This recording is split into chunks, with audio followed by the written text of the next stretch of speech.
And sir also visited. He liked. So that's why he's promoting. Thanks for promoting my business also. Free. Okay. Naveen గారు, ఇందాక మన శ్రీనివాస్ గారు మాట్లాడుతూ తండ్రి క్యారెక్టర్‌కి 10,000, తల్లి క్యారెక్టర్‌కి 5,000 ఇట్లా క్యారెక్టర్ వైస్‌గా నిజంగా ఇదేదో థాట్ బాగుంది ప్రొడ్యూసర్స్ నిజంగా. అంటే ఇప్పుడున్న సినిమా అంటే ఇంతకుముందు ఉన్నా గానీ దానికి రెమ్యునరేషన్ ఎంత తీసుకుంటారో వాళ్ళని చూసేసి బడ్జెట్ అన్‌లిమిటెడ్‌గా కొన్ని సినిమాలు వెళ్తా ఉంటాయి. లిమిటెడ్‌లో కొన్ని చేస్తూ ఉంటాం. అయితే ఈ క్యారెక్టర్ వైస్‌గా కథకి ఇప్పుడు కథే కథ ముఖ్యం. అదే కథను బట్టే కదా ఇప్పుడు సినిమాలు చేసుకునేది. ఇదివరకు హీరోయిన్‌లు ఏం బట్టి చేస్తున్నారు కదా! అంటే ఆ క్యారెక్టర్‌ని బట్టి ఈ క్యారెక్టర్ ఇంత బడ్జెట్ అని అలా మీరు కొలమానం వేసుకొని ఈ సినిమా చేశారా అంటే? ఇప్పుడు ఈ పాయింట్‌కి నేను నాన్నగారు ఉన్నప్పుడు జనరల్‌గా అప్పుడప్పుడు అడిగేవాడిని సినిమాకి. ఎంతవుతుందండి ఈ సినిమాకని? ఆయన అనేవారు, చెప్పలేమురా సినిమా ఎంత డిమాండ్ చేస్తే అంత అవుతదని. సో, ఆయన దగ్గర నుంచి నేర్చుకున్నాను. ఈ సినిమాకి కూడా నేను ఇట్లా కొలతలు అనుకోలేదు కానీ బట్ బడ్జెట్ మైండ్‌లో ఉంది. ఉన్నప్పటికీ బట్ ఆ క్యారెక్టర్‌కి తగ్గ ఆర్టిస్ట్ మట్టుకు వి సెలెక్టెడ్ అది. నవీన్ గారు, ఆ! Grand welcome to Telugu industry back. Thank you so much. అయితే మీరు 16 నుంచి ఇప్పుడు చూస్తే తెలుగు సినిమా కూడా పాన్ ఇండియా సినిమా అయిపోయింది పూర్తిగా. ఆ! ఇప్పుడు మీరు హీరోగా కంబ్యాక్ చేసినప్పుడు మీరే ప్రొడ్యూసర్‌గా ఎందుకు ఎవరి కాళ్ళు చాలామంది అడుగుతారు కదా! మీరు ఎందుకు చేయాలనిపించింది మీకు? అంటే స్టాండర్డ్స్ ఉండాలని. వేరే ప్రొడ్యూసర్ అనుకోండి, సగంకెళ్ళిన తర్వాత మళ్ళీ ఇది లేదని, అది లేదని మనం అనుకున్నది జరగక, కథ మనకు నచ్చింది. అది యాజ్ ఇట్ ఈజ్‌గా స్క్రీన్ మీదకి రావాలి. సో, అసలు ఎవరితోనూ అటెంప్ట్ కూడా చేయలే. So, only I got through with it. My favourite cinema వచ్చి మీది 'మనసిచ్చు చూడు'. ఆ సినిమాలో రాశి, ఈ సినిమాలో కూడా సెంటిమెంట్‌గా రాశి అలా రాశి ఎప్పుడు రాశియే నాకు. రాశితో రాశి కలిసి వస్తుందని పెట్టారు. 2 సినిమాలు 'స్నేహితులు', 'మనసిచ్చుడు' 2 రాశియే. ఆల్ ది వెరీ బెస్ట్ అండి. Thank you so much. Welcome back అండి. యాహ్! ఆల్మోస్ట్ 10 ఇయర్స్ దాటింది మీరు మేకప్ అయ్యాక. ఏ మూమెంట్‌లో మళ్ళీ కమ్‌బ్యాక్ రావాలనిపించింది? ఆ స్టోరీ నచ్చిన మూమెంటే. లేతే అసలు రావాలని లేదు. చెయ్యాలని లేదు. అంటే ఏదో ఒక మూమెంట్ అనిపిస్తేనే కదా మీరు స్టోరీస్ వినటం ఇదంతా అది చేస్తారు వింటానే కదా! ఉన్నా. ఏదన్నా దొరుకుతుందేమో అని అట్లా సహజంగా వింటమే గానీ, ఇప్పుడు సినిమా చేసేయాలనేది ఎప్పుడూ లేదు అసలు. Almost I think 5 years. ఒక 5 ఇయర్స్ ఏమో ఫాదర్ చనిపోయిన తర్వాత కొంచెం సెట్ చేసుకోవడానికి అంత టైం పట్టింది. అక్కడి నుంచి ఒక 5 ఇయర్స్ నుంచి వింటానే ఉన్నాను. బట్ ఎక్కడా ఏమీ రాట్లే. ఇది రాదులే అని ఎవళ్ళో ఒకళ్ళు తీసుకొచ్చేవారు ఒక కథని. అప్పుడప్పుడు కూర్చునేవాడిని కదా! ఏం ఉండదులే ఈటిల్లో అని. లాస్ట్‌కి ఈ సినిమాకొచ్చిన ఐడియా నుంచే స్టార్ట్ అయ్యింది. ఓకే. మీకున్నది మొత్తం ఫ్యామిలీ ఆడియన్స్ మాక్సిమం. హ్మ్. యాక్షన్ ఓరియెంటెడ్‌గా రావటానికి అంటే ట్రెండ్‌కి అనుగుణంగా వద్దామన్నా, కొత్త ఆడియన్స్‌ని క్యాప్చర్ చేద్దామన్నా?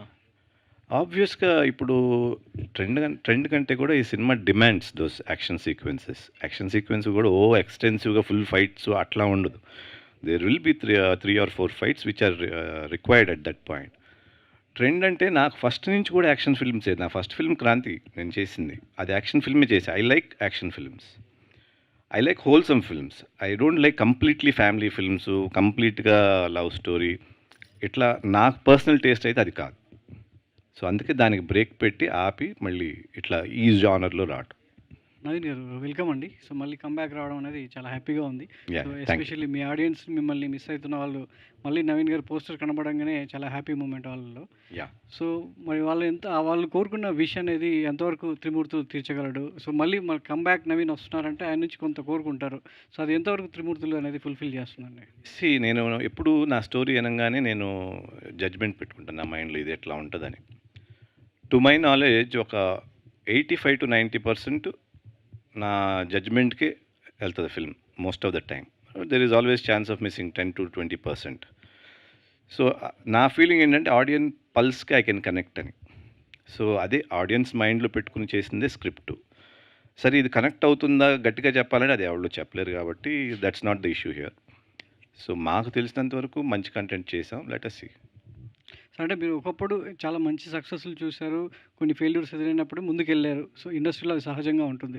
ఇప్పుడు మారుతున్న ధోరణిలో ప్రేక్షకులు ఏ సినిమా, ఏ కంటెంట్‌ని ఆదరిస్తారనేది పూర్తిగా చెప్పలేని పరిస్థితిలో ఉన్నాం. సో సక్సెస్, ఫెయిల్యూర్ విషయంలో ఇప్పుడున్న పరిస్థితుల్లో నవీన్ గారు ఎలా తీసుకుంటారు? Success, failure I think it's always been the same. ఇప్పుడే కాదు ఎప్పుడూ ఇంతే ఉంది. సినిమా బాగుంటే ఆడుతది, లేకపోతే ఆడదు. మనం బాగుందనుకోవటం కాదు, ఆడియన్స్‌కి నచ్చటం.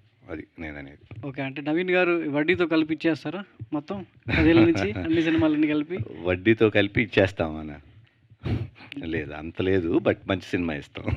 Okay sir, good luck, all the best అండి. శ్రీనివాస్ గారు, ఇప్పుడున్న సిచ్యువేషన్లో క్యారెక్టర్ ఆర్టిస్టులు అనగానే ఫస్ట్ 5 మెంబర్స్లో అలా లెక్కేసుకుంటూ ఉంటే కనుక ఖచ్చితంగా వడ్లమాన శ్రీనివాస్ గారి పేరు 10,000 5,000లో అయితే ఉండదండి. అంటే అది మరి మీరు ఎందుకన్నారో నాకు తెలియదు, కానీ మా వాళ్ళు కూడా నాకు తెలిసి మీకు అలా వేసి ఉండరు. నాకు చక్కగా చూసుకున్నాను, మంచి డబ్బులు ఇచ్చారు. అసలు అప్పుడు అలాంటప్పుడు మీరు ఆ ప్రశ్న అలా అనడానికి లేదు. ఎందుకు వచ్చిందంటే అండి, అంటే క్యారెక్టర్ ఆర్టిస్ట్ ఎంతమంది ఉన్నా ఒక అవకాశం ఎలా అందిపుచ్చుకోవాలనే పాయింట్ మీద చెప్పాను సార్. అది అంటే ఫోన్ స్విచ్ ఆఫ్ ఉంటే వేషం పోతుంది, అలా ఉంది స్పీడ్.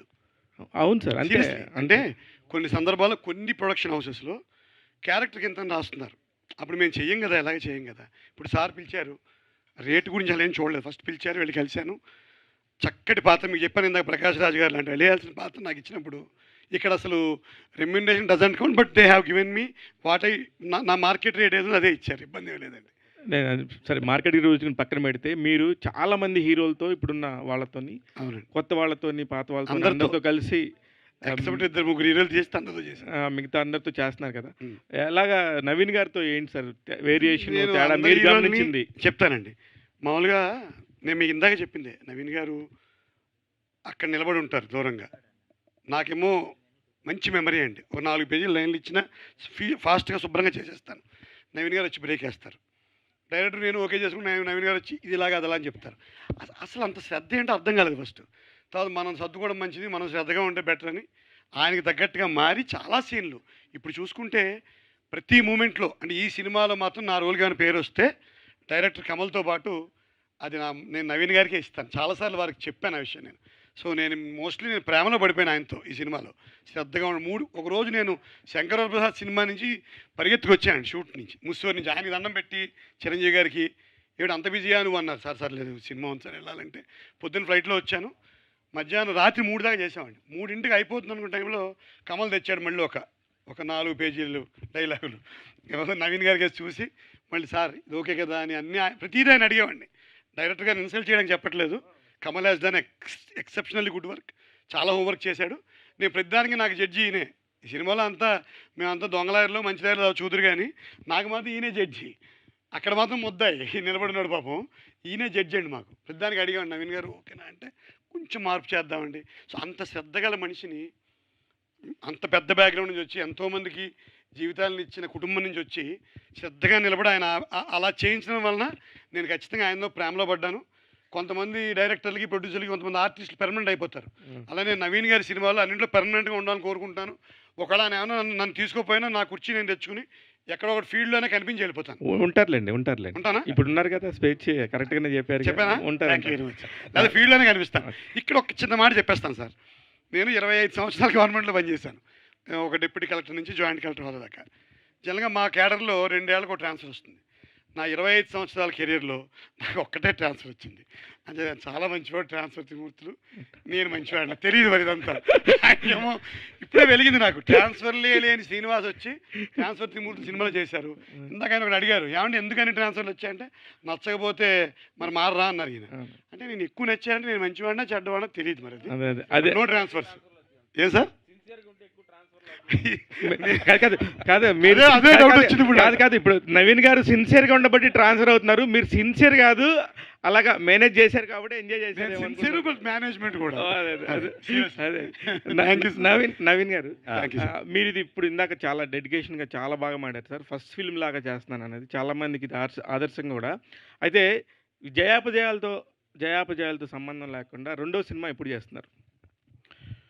అంటే ఈ సినిమా వెళ్తే కానీ నా ఫీలింగ్ ఏంటంటే ఇప్పటికిప్పుడు సెకండ్ సినిమా చేయటం అనేది అవ్వదు, ఈవెన్ ఇది సక్సెస్ అయినా కూడా. ఎందుకంటే నేను చాలా పర్టికులర్, ఇక్కడి నుంచి సినిమా అనేది అసలు ఆ జానర్ నచ్చాలి, ఆ ఎంటైర్ సెటప్ నచ్చాలి. అండ్ నాకేది కావాలో కూడా త్రిమూర్తులు వస్తే కానీ తెలియదు ఎవరికైనా, మేకర్స్కి కానీ ఆడియన్స్కి కానీ వాట్ ఐఎమ్ ఎక్స్పెక్టింగ్ అనేది. సో సెకండ్ సినిమా గురించి ఇప్పుడప్పుడే ఉండదు అనుకుంటున్నా ప్రస్తావన. కాకపోతే ఇదివరకు మీరు సినిమాలు చేసినప్పుడు పర్టికులర్గా డిస్ట్రిబ్యూటర్లు, బయ్యర్లు వచ్చేసి అది చిన్నదో పెద్దదో ముందు కొనుక్కెళ్ళిపోయేవాళ్ళు. Hmm. అక్కడే అంతవరకు బిజినెస్ ఎండ్ అయ్యేది. Hmm. ఇప్పుడు అసలు బిజినెస్‌కి అసలు అంతమే లేదు. అసలు ఇన్ని రకాల బిజినెస్‌లు ఉన్నాయా లేదా అనేది మీకే ఒక క్వెషన్ మార్క్ ఉంటుంది. అలాంటి పరిస్థితుల్లో ఇప్పుడు ఇది మీరు ప్రొడ్యూస్ చేశారు కాబట్టి మిమ్మల్ని అడగొచ్చు. మీకు ఎంతవరకు ఇది కరెక్ట్‌గా జరుగుతుంది, వర్కౌట్ అవుతుంది అనుకుంటున్నారు? ఇప్పుడు మీరు అడిగిన ప్రశ్నకి బిగినింగ్ మేము ప్రొడక్షన్ నాన్నగారు చేసినప్పుడు అప్పుడు డిస్ట్రిబ్యూషన్ తప్పితే బయర్స్ లేరు. ఇఫ్ యూ రిమెంబర్ కడటాల రుద్ర ఇవన్నీ అవి ఓన్లీ కంటెంట్ బేస్డ్ మీద వెళ్ళి ఆడుతుంది తప్పితే మనకు ఊరికనే వచ్చి కొనేటాలు లేవు. కొనేటాలు ఆల్మోస్ట్ 80స్లో వచ్చింది, 80s 85s ఆ టైంలో అది ఒక ట్రెండ్ నడిచింది. మళ్ళీ అగైన్ బ్యాక్ టు దిస్. ఇది ఒక మార్పు అవుతానే ఉంటుంది ఇది. సో ఎలా అంటే కంటెంట్ వెళ్తామే, ఇంకా దానికంటే చేసేది ఏం లేదు కదా. ఆబ్వియస్గా డెఫినెట్లీ ఇవన్నీ ఎక్స్పెక్టెడే, బట్ లక్కీగా జీ అవటం అనేది ఒక చిన్న ఇది. వడ్డీ నమీర్ గారు, Yeah. 90స్లోనే మీరు చాలా మెమరబుల్ మూవీస్ చేశారు, Ah. పెళ్ళి, మనసిచ్చి చూడు అట్లాగా. సో అప్పుడున్న స్క్రిప్ట్స్కి ఇప్పుడున్న స్క్రిప్ట్స్కి కొంచెం డిఫరెన్స్ ఉంటుంది కదా. సో మీ వచ్చి మైండ్ సెట్లో వచ్చిన డిఫరెన్సెస్ ఏంటి ఆ స్క్రిప్ట్ సెలక్షన్లో? స్క్రిప్ట్లు అంటే అప్పుడు నేను చేసిన స్క్రిప్ట్ కూడా అంత what to say routine scripts కూడా కాదు. మనసిచ్చూడు కానీ, స్నేహితులు కానీ, సెంట్రల్ పాయింట్ వచ్చేటప్పుడు కొంచెం డిఫరెంట్గానే పెళ్లి సినిమా కానీ. సో ఇప్పటికీ అట్లాగే ఉంది. స్క్రిప్ట్ వైజ్ చేంజెస్ రాలేదు, బట్ టోటల్ ఫ్యామిలీ అనేది ఒకటి తగ్గింది తప్పితే లవ్ స్టోరీస్ ఇప్పుడు అట్లాగే ఉన్నాయి, యాక్షన్ ఫిల్మ్స్ అట్లాగే ఉన్నాయి. మేబీ టెక్నిక్ పెరిగింది, స్క్రీన్ ప్లే స్టైల్ పెరిగింది. సో దాని ప్రకారం స్క్రీన్ ప్లే అడాప్ట్ చేసుకోవటమే ఇస్ ద డిఫరెన్స్ అనుకుంటున్నాను. మీతో కెరీర్ స్టార్ట్ చేసిన చాలామంది యాక్టర్స్ ఇప్పుడు యాంటాగనిస్ట్గా ఒక పీక్ కెరియర్లో ఉన్నారు. సో మీరు చాలా గ్యాప్ తీసుకున్నారు. సో ఆ డిఫరెన్స్ మీరు ఎలా చూస్తారు వాళ్ళతో కంపేర్ చేసుకుంటే? ఇప్పుడు ఫర్ ఎగ్జాంపుల్ జగత్ బాబు గారు ఉన్నారు. I don't think I can act like him. ఆ విలని రాదేమో అనిపిస్తుంది నాకు. సో అట్లాంటి కొన్ని ఉన్నాయి. నాకు నేను ఏం చేయగలను, ఫిట్ అవుతానా లేదా అన్నది కొంతమంది చేసి నేను చేయలేనేమో. సో అట్లా నా నా నా వే ఆఫ్ ఇదిలో నేను వెళ్తున్నాను. ఓకే, మీ మీ నచ్చిన మూవీస్లో ఏదైనా ఒక మూవీని ఇప్పుడు సీక్వెల్ చేయాలనుకుంటే ఏ మూవీ చేస్తారు? నా సినిమాలో మీ సినిమాలో నా సినిమాల్లో స్నేహితులు, మనసిచ్చూడు, ఓకే సార్. నా ఊపిరి. రాశి గారు హాయ్. హాయ్.